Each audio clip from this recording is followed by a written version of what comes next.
और आप सबका भी बहुत बहुत धन्यवाद।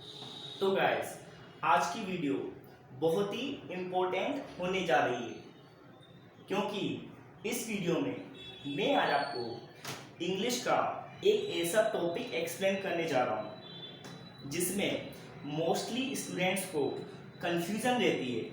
अब वो टॉपिक क्या है, लुक एट, देखिए डिफरेंस बिटवीन। आज मैं आपको क्या बताऊंगा, डिफरेंस बिटवीन। इट मीन्स मैं आपको अंतर बताऊंगा, डिफरेंस बताऊंगा किसके बीच में, हैज टू, हैव टू, ठीक है ना। First of all has to have to का यूज बताऊंगा मैं आपको, और इज टू, एम टू और are to, is to, am to और आर टू। इट मीन्स आज मैं आपको गाइस क्या बताऊंगा कि भैया हैज टू कब यूज करते हैं, हैव टू कब यूज करते हैं, इज टू कब यूज करते हैं, आर टू कब यूज करते हैं और एम टू कब यूज करते हैं इंग्लिश में। ओके, आपको एक बात याद रखनी है, जो ये सब चीजें हैं इनको क्या बोलते हैं, मोडाल्स वर्ब। ये क्या होते हैं गाइस, मोडाल्स वर्ब, ठीक है। अब देखिए, सबसे पहले मैं आपको एक बात बताना चाहता हूँ। जैसा कि हम जानते हैं, जब भी हम कोई कार्य करते हैं, जब भी हम कोई कार्य करते हैं, इट मीन्स जब भी मैं कोई कार्य करूँगा या आप कोई काम करोगे, तो आपके पास और मेरे पास, जब भी मैं कोई काम करूँगा या आप कोई काम करोगे, तो काम करने की हमारे पास दो कंडीशन होती है। जब भी हम कोई कार्य करते हैं, कोई काम करते हैं, तो हमारे पास काम की दो कंडीशन होती है। या तो हम वो कार्य, फर्स्ट कंडीशन क्या है, या तो हम वो कार्य खुशी से करते हैं। जैसे आपको मैं कोई काम दूंगा तो आपके पास दो ऑप्शन होंगे, या तो आप उस काम को खुशी से करोगे या दुखी होके करते हैं कि नहीं। जैसे आपके पेरेंट्स आपको कोई कार्य देंगे, काम देंगे, तो या तो आप उस कार्य को खुशी से करोगे या दुखी मन से करोगे, मतलब मजबूरी में करोगे। किस में करोगे, मजबूरी में। तो मैंने अभी आपको ये सब चीज़ें क्यों एक्सप्लेन की, क्योंकि जो हैज टू और हैव टू होता है और इजेमा टू होता है, ये जो मैंने आपको चीज़ें बताई उन्हीं को एक्सप्रेस करते हैं, उन्हीं के बारे में बताता है। देखिए, जैसे हैज टू और हैव टू है, ठीक है ना। हैज टू और हैव टू जैसा कि मैंने आपको बताया मोडाल्स वर्ब है। देखो, जब भी हम कोई कार्य, जब भी हम कोई काम मजबूरी में करते हैं, कंपल्सन में करते हैं, तो हमें हैज टू और हैव टू का यूज करना है। जब भी हम कोई काम मजबूरी में करते हैं, तो आपको याद रखना है गाइस, हैज टू और हैव टू का यूज करते हैं, ठीक है। जब भी हम कोई काम खुशी से करते हैं, तो किसका यूज करते हैं, इज टू, एम टू या आर टू का, इज टू, एम टू या आर टू का। अब देखिए, इस साइड आपको समझ में आ गया, खुशी से मतलब हैप्पीनेस। जब भी कोई काम खुशी से करेंगे, तो इस साइड का यूज करना, मतलब इज टू, एम टू या आर टू का यूज करना है। जब भी हम कोई काम मजबूरी से करेंगे, तो हैज टू या हैव टू का यूज करना है। आगे देखिए, अब इसकी पहचान क्या है। जैसे आपको हैज टू और हैव टू कब लगाना है, हैज टू और हैव टू वाक्य में कब लगाना है, तो आपको याद रखना है, इसकी पहचान है, ना है, नी है, ने है या ना पड़ता है। ये क्या है, हिंदी के वाक्य में ये शब्द आएंगे। जब हिंदी का वाक्य होगा ना कोई, तो उसके आखिरी में ये सब शब्द आएंगे। तो आपको क्या लगाना है, सबसे पहले सब्जेक्ट रखना है। क्या रखना है, रूल क्या है, रूल देखो, रूल क्या बोल रहा है, सबसे पहले हमें रखना है एस फॉर सब्जेक्ट, ठीक है ना। सबसे पहले हमको सब्जेक्ट रखना है, देन हैज टू। अब हैज टू का कब यूज करते हैं गाइस, सिंगुलर सब्जेक्ट के साथ। जो करता ना, जो सब्जेक्ट सिंगुलर होते हैं उसके संग लगाना है हैज टू। अब सिंगुलर आपको पता होगा, he, she, it, name, this, that, ठीक है ना। थर्ड पर्सन, जितने भी थर्ड पर्सन होते हैं इंग्लिश में, वो क्या होते हैं, सिंगुलर। जैसे ही, शी, इट, नेम, दे बहुवचन होता है, ठीक है। तो आपको क्या लगाना है, सिंगुलर। तो सिंगुलर सब्जेक्ट के संग हैज टू रखना है, और बहुवचन के संग क्या रखना है, हैव टू। जब सब्जेक्ट ना प्लूरल हो, बहुवचन हो, तो आपको रखना है हैव टू। उसके बाद क्या रखना है, वर्ब की फर्स्ट फॉर्म। वी का मीन्स करता है वर्ब, और ओ का मीन्स है ऑब्जेक्ट। फिर आपको वर्ब की फर्स्ट फॉर्म रखनी है, फिर रखना है ऑब्जेक्ट। लोग है, जैसे लिखा है मुझे नाचना है, जैसे मैंने यहाँ पे लिखा है मुझे नाचना है, ठीक है ना। जैसे आप बोलते हो किसी से मुझे नाचना है, ठीक है ना। अब मुझे नाचना है, अब मुझे को अगर आए, मुझे या मैं, जब भी सेंटेंस की स्टार्टिंग में मतलब वाक्य की स्टार्टिंग में मुझे आ जाए या मैं आ जाए तो आपको सब्जेक्ट आई रखना है, ठीक है ना। आपको सब्जेक्ट हमेशा याद रखना है, आई रखना है। तो I have to dance, I have to dance, तो सब्जेक्ट इसमें आई हो गया और आई को बहुवचन मानते तो हैव टू आ गया, ठीक है ना। तो आई हैव टू और इस पे वर्ब क्या है, डांस, ठीक है ना। तो आई हैव टू डांस, अगर इस सेंटेंस में गाइस ये लिखा होता मुझे उसकी शादी में नाचना है, मुझे उसकी शादी में नाचना है, तो क्या हो जाता, I have to dance on his wedding, I have to dance on his wedding, तो इसमें फिर ऑब्जेक्ट आ जाता।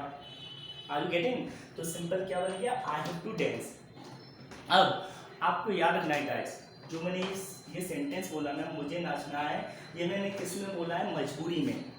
किस में बोला है, सपोज मेरे फ्रेंड की वेडिंग है, सपोज मेरे दोस्त की शादी है और वो मुझे फोर्स कर रहा है, मतलब उसने मुझे फोर्स किया है कि भैया आपको मेरी वेडिंग में डांस करना है, मेरे फ्रेंड्स की शादी है और उसने मुझसे बोला कि भैया आपको मेरी वेडिंग में डांस करना है। अब मुझे डांस आता नहीं है, मुझे डांस नहीं आता, तो मैं क्या बोलूँगा, मजबूरी में डांस करूँगा कि नहीं, तो मैं मजबूरी में डांस करूँगा तो मैं क्या बोलूँगा, मुझे नाचना है, तो मैं क्या बोलूँगा, आई हैव टू डांस, क्योंकि मेरे फ्रेंड ने मुझे फोर्सफुली बोला है।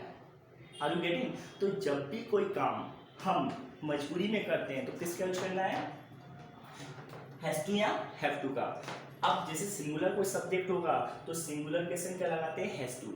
एग्जाम्पल समझिए, जैसे मुझे बोलना है उसे वहाँ जाना है, उसे वहाँ जाना है, तो क्या बन जाएगा, ही, उसे बोलते हैं ही या शी, सिंगुलर सब्जेक्ट है, तो he has to go there, he has to go there, तो बन जाएगा उससे वहाँ जाना है, he has to go there. इसका मतलब जैसे किसी व्यक्ति की कहीं जाने की इच्छा नहीं है, किसी व्यक्ति की वहाँ जाने की इच्छा नहीं है, फिर भी उसे जाना है, तो किस कंडीशन में जा रहा है, मजबूरी में, ठीक है।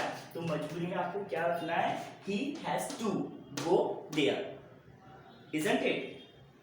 तो आपको ये वाला जो पोर्शन है, ये वाली साइड है, आपको कब यूज करनी है, जब आप कोई कार्य मजबूरी में करोगे। तो आपको फर्स्ट कंडीशन समझ में आ गई होगी आपको, जब भी हम कोई कार्य मजबूरी में करते हैं तो किसका यूज करते हैं, हैज टू या हैव टू का। ओके, अब let's move on second part. अब सेकंड पार्ट की बात करते हैं। देखिए, is to am to and are to, तो इनका यूज कब करते हैं, खुशी में, सॉरी, जब हम किसी काम को मतलब पेशन के साथ करते हैं, खुशी के साथ करते हैं, ठीक है ना, एंजॉय के साथ करते हैं, तब हमको क्या यूज करना है, इज टू एम टू या आर टू का। ठीक है, अब देखो पहचान दोनों की सेम है, इसकी भी पहचान क्या थी, ना है, नी है, ने है। अब इसकी भी पहचान क्या है, ना है, नी है, ने है, ठीक है ना। अब देखिए जो आइडेंटिफिकेशन है ना वो दोनों का सेम है। अब देखो इसमें डिफरेंस क्या है, इस साइड का जो काम होंगे, इस साइड के जो भी काम होंगे ना गाइस, आपको याद रखना है वो किस में करते हैं, खुशी से।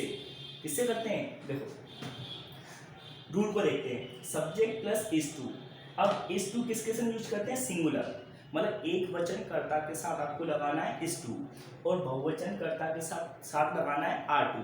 तो एक वचन और बहुवचन में आपको बता चुका हूँ, he, she, it, name, this, that, ये सब क्या होते हैं, सिंगुलर, एक वचन। I, we, you, they, these, those, ये सब क्या होते हैं, बहुवचन। तो एक वचन के संग लगाना है इज टू और बहुवचन के संग लगाना है आर टू। देन एक चीज और, अब एम टू किसके संग लगेगा, आई के संग। एम टू केवल एक सब्जेक्ट के संग यूज किया जाता है, आई के साथ। Okay, then verb, V means verb, verb की फर्स्ट फॉर्म, देन ऑब्जेक्ट। अब देखिए एग्जाम्पल को देखते हैं। देखिए मुझे नाचना है, तो देखो इस साइड भी मैंने सेम लिखा था, मुझे नाचना है। अब इस साइड में मैंने सेम लिखा है, मुझे नाचना है। तो इसमें मैंने क्या लिखा guys, I am to dance, इसमें लिखा मैंने आई एम टू डांस। अब कंडीशन समझना, अब आप बोलोगे सर ये वाक्य भी सेम है और ये वाक्य भी सेम है, तो इसमें डिफरेंशिएट क्या है? तो डिफरेंशिएट ये है, इस वाक्य में मुझे जो नाचना है वो मैं किस में नाचूंगा? मजबूरी में। किसमें नाचूंगा? जैसे कि मैंने आपको अभी कंडीशन बताई थी, इस वाले साइड में बताया था, मेरे फ्रेंड ने मुझे बोला है कि भैया आपको मेरी वेडिंग में नाचना है, ठीक है ना, डांस करना है। तो मैं, अगर मुझे डांस नहीं आता है तो मैं मजबूरी में नाचूंगा, तो मैं इंग्लिश में क्या बोलूँगा? Guys I have to dance. But मेरे फ्रेंड ने सेम कंडीशन मुझे बोला है कि भैया आपको नाचना है और मैं एक डांसर हूँ और मेरे को डांस अच्छा लगता है, तो मैं मजबूरी से नाचूंगा क्या? मैं खुशी से नाचूंगा कि नहीं? तो जब हम कोई काम खुशी से करते हैं तो इज एम आर टू का यूज करते हैं। तो देखिए इसमें क्या आ गया? I am to dance, I am to dance. इस वाली साइड क्या आएगा? I am to dance, and इस साइड क्या था? I have to dance. तो गाइस होप आपको डिफरेंस समझ में आ गया होगा। जब भी आप किसी काम को खुशी से करोगे, ठीक है ना, पेशेंस से करोगे, हैप्पीनेस के साथ करोगे, विलिंगनेस के साथ करोगे, ठीक है ना, जॉय के साथ करोगे, तो आपको इज टू एंड टू या आर टू में से एक चीज यूज करनी है। अगर उसी कार्य को आप मजबूरी में करते हो तो हैज टू या हैव टू का यूज करना है, ठीक है ना। अब आपको जो मैंने इज एम आर टू और has to have to explain किया, आपको ना बहुत सारे एग्जाम्पल क्रिएट करने खुद ही, क्योंकि देखिए खुद के करने से स्वर्ग या नर्क मिलता है। आप जानते हो अपने कर्मों का ही, जो अपन कोई भी टास्क करते हैं, कोई वर्क करते हैं, तो उसी का फीडबैक मिलता है, मतलब उसी का रिजल्ट मिलता है कि नहीं, आपको सबको पता है। तो मैं आपको ये बोलना चाह रहा हूँ, मैंने एक वाक्य लिखा है यहाँ पे, तो इसका मीन्स ये नहीं है कि आपको एक वाक्य का यूज करना है, आप बहुत सारे सेंटेंस इसके थ्रू बना सकते हो। जैसे मैं आपको बताता हूँ, जैसे मैं बोलता हूँ आपको कि भैया मुझे इंग्लिश सिखाना है, अगर मैं इंग्लिश मजबूरी में सिखाता हूँ, यदि मैं इंग्लिश मजबूरी में सिखाता हूँ तो मैं क्या बोलूँगा? I have to teach English, ठीक है। अब मैंने बोला मुझे इंग्लिश सिखाना है, अगर मैं मजबूरी में सिखाता तो किसका यूज करता? इस वाले स्ट्रक्चर का। अब अगर मुझे खुशी से इंग्लिश सिखाना है, क्योंकि मैंने आपको क्या बोला, जब भी कोई व्यक्ति काम करता है तो उसके पास दो ऑप्शन है, खुशी से या दुख से। अब मैं इसी चीज़ को बोलूँगा मुझे इंग्लिश सिखाना है खुश होके, खुशी से, तो मैं आपसे क्या लूँगा? आई, ठीक है ना, आई फिर क्या था? I am to teach English, isn't it? तो हिंदी से में आपको याद रखना है, हिंदी जो वाक्य बनेगा ना, हिंदी की जो फॉर्मेशन होगी सेंटेंस की आपको सेम होगी, बट आपको डिफ्रेंशिएट कैसे पता चलेगा कि आप उस कार्य को खुशी से कर रहे हो या दुख से? बहुत सारे एग्जाम्पल है, देखो जैसे बोलते हैं मोदी जी को यह डिसीजन लेना है, जैसे मुझे बोलना है मोदी जी को यह डिसीजन लेना है, तो मोदी जी के पास दो ऑप्शन होंगे, या तो वो खुशी से लेंगे या मजबूरी से, ठीक है। अगर मोदी जी कोई डिसीजन लेते हैं, अगर वो मजबूरी से लेते हैं तो वो क्या बनेगा? मोदी जी को डिसीजन लेना है, तो देखिए मोदी जी हैज टू, क्योंकि मोदी जी सिंगुलर है तो सिंगुलर के साथ क्या आता है? Has to. तो Modi ji has to take decision, Modi ji has to take, object क्या है? डिसीजन। अगर मजबूरी में लेते हैं, अगर मोदी जी कोई डिसीजन खुशी से लेते हैं तो क्या बनने जाएगा इसमें गाइस? मोदी जी। अब मोदी जी सिंगुलर है तो क्या जाएगा? इज टू, तो Modi ji is to take decision, Modi ji is to take decision.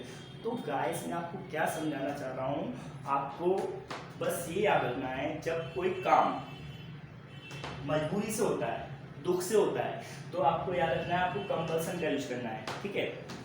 जब कोई काम खुशी से होता है तो आपको हैप्पीनेस का यूज करना है। Happiness means is am are to, या तो इज टू या तो एम टू या तो आर टू। मजबूरी में करना तो दो ही है, हैज टू या हैव टू। अब ये कौन सी कंडीशन है? आपको याद रखना है प्रेजेंट की। कौन सी कंडीशन है गाइस? ये प्रेजेंट की, ठीक है ना, वर्तमान की। अब इसमें पास्ट की कंडीशन भी बनती है, जो पास्ट की कंडीशन बनेगी ना वो मैं आपको नेक्स्ट वीडियो में एक्सप्लेन करूंगा। आपको याद रखना है पहली प्रेजेंट की कंडीशन दोनों याद रखना है, ठीक है ना। अब जैसे मुझे जाना है, जैसे मुझे आपसे बोलना है मुझे जाना है, ठीक है ना, तो अगर मेरे पास दो कंडीशन है, जैसे मुझे आपसे विदाई लेनी है, तो या तो मैं बोलूँगा I have to go, I have to go मतलब मुझे जाना है। और अगर मुझे जाना है खुशी से तो मैं क्या बोलूँगा, आई एम टू गो। समझ आ रहा है?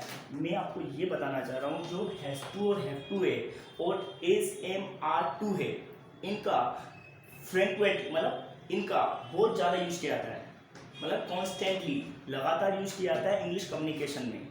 जैसे आप इंग्लिश बोलोगे ना या सुनोगे तो आपको याद रखना है ये दोनों मोडास वर्ब, ये दोनों मोडास वर्ब का बहुत यूज किया जाता है डे टू डे लाइफ में। तो कोशिश कीजिए आपको क्वेश्चन बनाने की, ठीक है ना। जैसे मैंने अभी आपको कुछ जैसे जब क्वेश्चन बनाना है तो क्वेश्चन भी बन सकता है। जैसे आपको किसी से पूछना है कि आपको शादी में जाना है, क्या आपको शादी में जाना है, तो आप दो कंडीशन में पूछ सकते हो। या तो आप इसमें पूछोगे तो इसमें क्या बनेगा, डू यू हैव टू।